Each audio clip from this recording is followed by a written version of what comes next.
Hi, I'm Anthony Analetto, President of the Equipment Division at SONNY'S. Today we're in Hudson, New Hampshire visiting an American institution, Haffner's. This company began with a small filling station in the 1920s and then became famous in New Hampshire for being the only outfit in the state that sold high-octane racing fuel to everyday customers.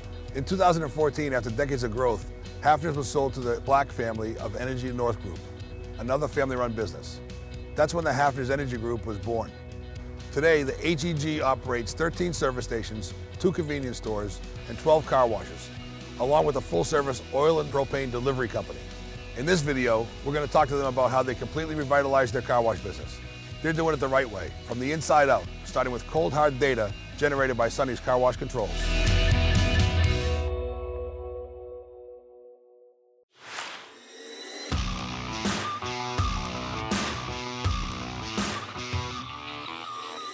Ken, nice to see you again. Thanks for having us up here to Hudson, New Hampshire. Talk about your new venture and your new opportunities here that we're doing. Tell us a little bit about Haffner's. Well, we're one of the premier heating oil and propane suppliers in the Merrimack Valley.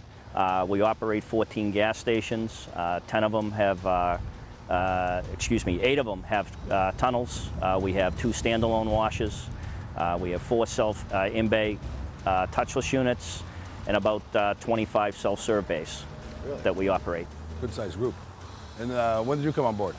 I came on board in July of 2016. I had actually applied for a position on the wholesale gas side of the house. They were looking for somebody, they liked my car wash experience, and they were looking for somebody to rebuild the car wash division. What kind of shape was the car wash division in when you got here?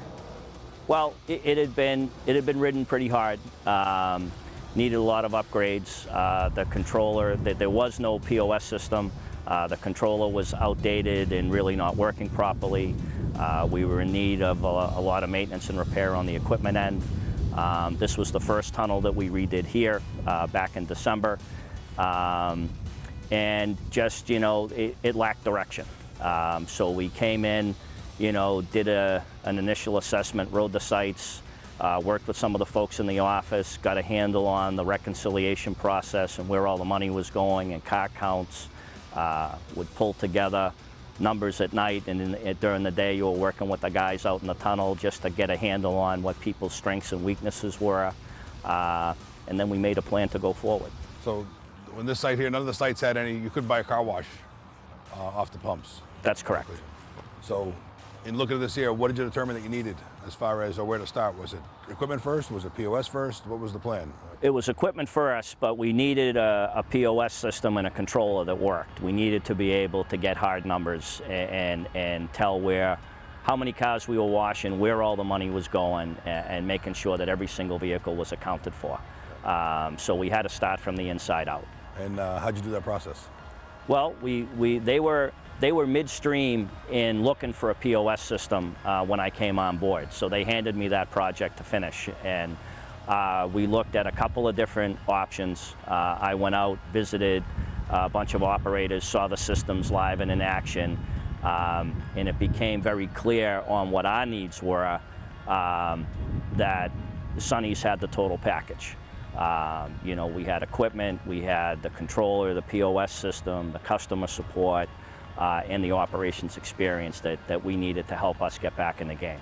Absolutely. So included from the POS to the equipment side? Yes. As well. And you work with that distributor here out of the Northeast? Correct. We work with, yes. Do some of the work and get the equipment done. And the car wash controls team, Reggie, they came up and did some assessments too to look at what was here? And yep. Spent a lot of time with Reggie on the phone, by email, conference calls at all hours of the day and night. Hey, what about this? Can it do this? And very cooperative. I mean, we're selling wash books from the pay stations now. Tightened up another hole we had in our system, and no, it's been great. It's been great. The support's been top shelf. So how many sites have we remodeled so far, or put the POS in, or done equipment in? 10. Controllers and POS went into 10 sites. We started in October. We finished in January. We have the 11th site that will be installed in November, beginning in November, and so it'll be 11 all told. We're finishing up our pay station installs. We put in 400 feet of conveyor this summer, did a blower set, a tire brush. We actually took some of the old blowers and repurposed those to some of our other older sites to get those up to 100% just to prepare for the upcoming season. I understand the last couple of pay stations and point of sales you put in, you guys did your own.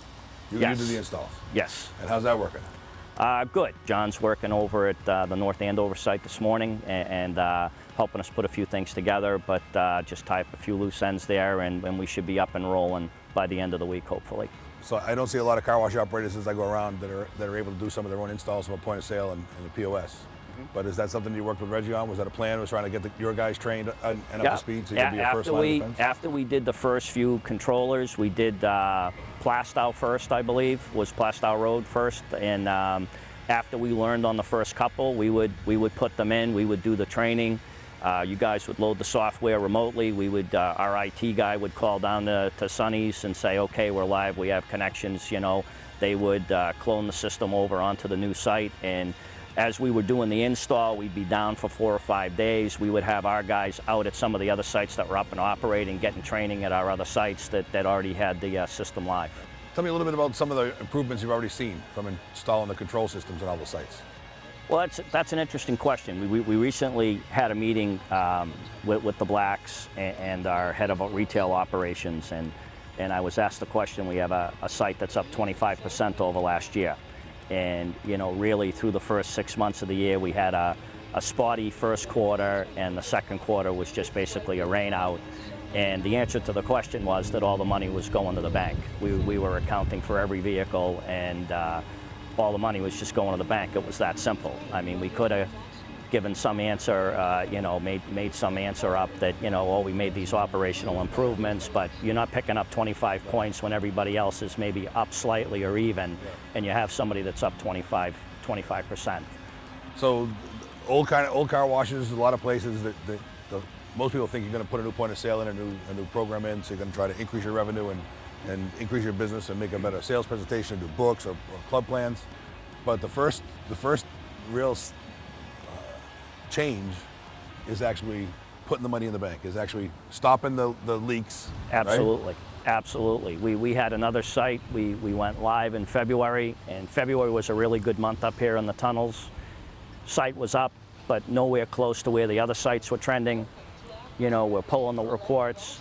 We see unentered washes. You know, I'm on the phone with Sandra and Reggie saying, tell me what this number means, tell me what that number means. As soon as they said, oh, block the eye, I knew I had a problem. We had the manager come in. I sat with them. We reviewed the reports. I showed him where he was getting hit and why. We had a thinning of the herd there at that site, and you know, the numbers bounced right back up. I really appreciate you saying that, because most people don't want to admit that their employees are partners with them, and they're borrowing some of their money or taking some of their money home and doing what they're doing, and since nobody wants to expose themselves. But that's really powerful, I think, for people to understand. If you can always stick your head in the sand and ignore it, or you can do something about it and make it go away. Well, you can't assume that there's not an issue. You have to review those numbers every day, and one of the best things that you know, allow me to sleep well at night is I know we have a rock solid reconciliation process right now that we do daily, like we do in the gas stations and the stores. We do this daily. We know if we have an issue. The managers, the site managers are following up with the car wash team. We have a district manager that gets involved. We have a loss prevention guy. So it's tight now. How easy is it to generate reports and do the reconciliations and get online and look at the stores? Easy. I mean, I get reports twice a day on the phone. At noontime and at close, we're looking at volume, we're looking at revenue, we're looking at labor. We're looking at that stuff every day. The reports are very user-friendly. As we put in the pay stations and we track how everything flows through, we've made some tweaks to the reports with Reggie. But it gives us good information that we just didn't have before. Well, that's fair. And how's it helped with the scheduling of the employees, now that you have some kind of anticipation of what your volume is going to be, some forecasting? You know, we started with, I remembered how many cars I could do in the tunnel by myself. And so we had some projected volumes, and we would take the hourly comparison reports, and I would build it off of that. And it's going well. I mean, based on the models, different models that we have some sites with the self-serve bays, you know, so you have to account for taking care of those and the vacuum areas and the touchless units and all of that. But we're able to dial in the labor very tight. When we looked at these sites here, this was the first one, and again, like I said, it's the closest one that I ever knew of when I was working here. And it's a big property. We talked about the possibility of doing the free vacuums once we put the gates in and try to make it like a true express. Where are you guys with the thought of that? Well, right now we're getting our reporting in order so that we can break down the vacuum money from the self-serve, and it's just not all lumped together in one pot, so that we can analyze the data and make an informed decision on exactly what we will be giving up by doing that. But we'll have a test site coming up with the free vacuums probably in the first or second quarter of next year. And that's good. I think, everybody looks at the quarters and they know it's revenue, but like I say, I think sometimes you're stepping over dollars to get to the quarters. Absolutely.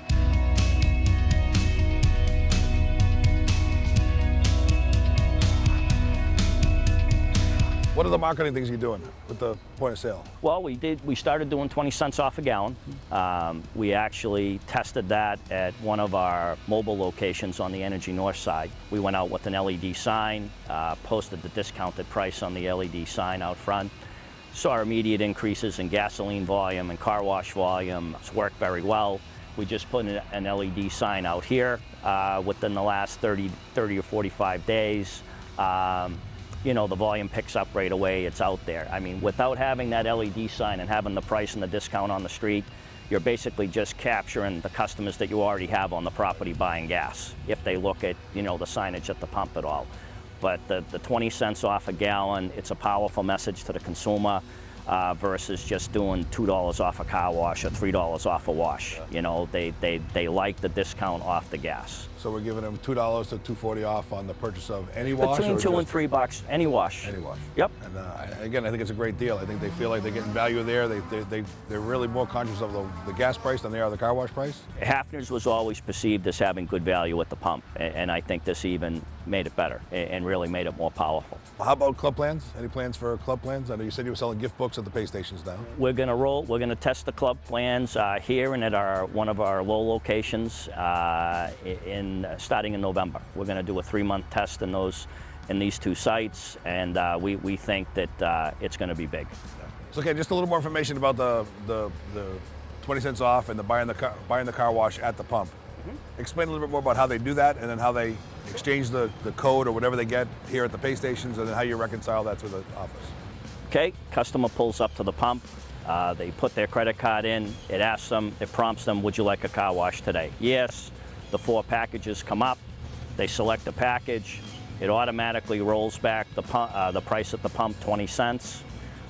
They complete their transaction. It prints a receipt, has a code. They drive back here. They enter the code number into one of the pay stations, and off they go.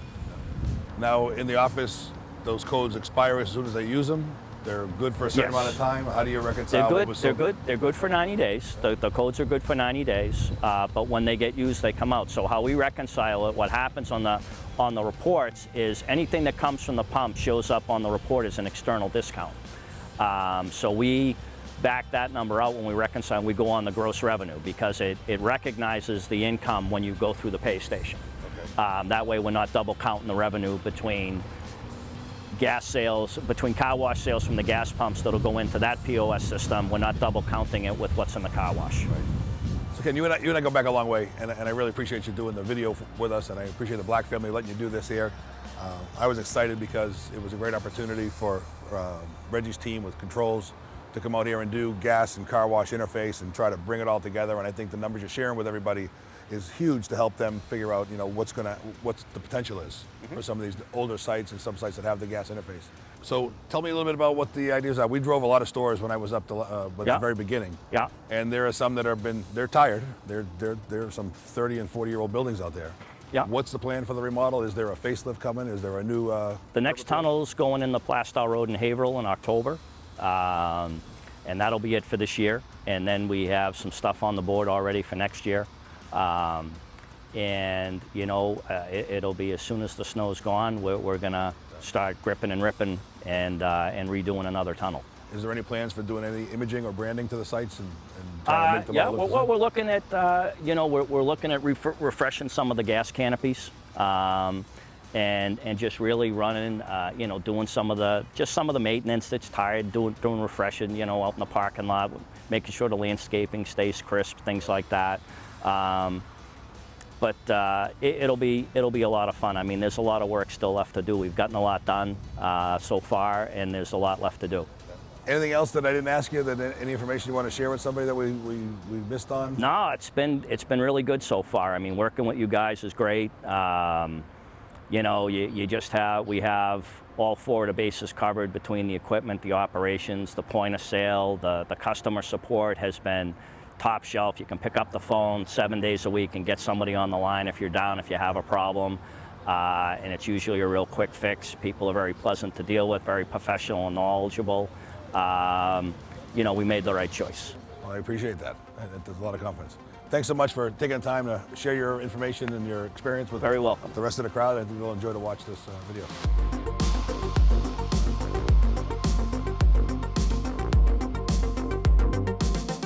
Hey, after watching this video, I hope you get a good sense of how important good data is. The Haffner Group has done a great job of going from the inside out to learn how to refix their business and grow it again. The importance of having good data allows you to make good, solid business decisions that you'll get a great return on. I want to thank the Black family for allowing Ken Calabro to come out here and let us come down and learn what they've done, to share it with you folks, because this is the way you take a car wash business and bring it back to life again. As always, I hope you enjoyed watching the videos. Until next time, thank you very much and good luck and good washing.